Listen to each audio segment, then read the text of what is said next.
2-3বারই এরকম করেছে। কি বলবো বলো, ওর খুব মজা লাগছে আর কি আমার সাথে এরকম দুষ্টুমি করতে। তা চলো ওর সাথে একটু দুষ্টুমি করলাম, ওর সাথে একটু খেললাম, ওকে সাঁতার শেখালাম। দেখো ওকে এরকম তুলে নিলাম, নিয়ে কোমরের নিচে হাত দিয়ে বলছি কি সাঁতার কাট। ওকে সাঁতার কাটতে বলছো, কিছুতেই সাঁতার কাটবে না।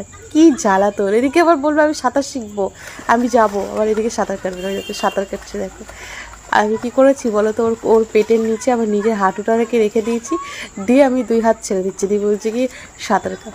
আর ও যেই দেখছে আমি হাত ছেড়ে দিচ্ছি তখন চিৎকার শুরু করে দিচ্ছে। এমনি বেশ ভালোই সাঁতার কাটছিল। তারপরে দেখো ওই কাকুটা একদম নেমে পড়লো, আর এই কাকুটার জন্য জানি না আমার ভিডিওতে কপিরাইট আসবে কিনা, বুঝতে পারবো না। উনি কিন্তু ভয় সাহস করে চলে গেছি দেখছো। আর সব থেকে বেশি ভেতরে আমি কিন্তু গেছি, কেউ কিন্তু নামছে না।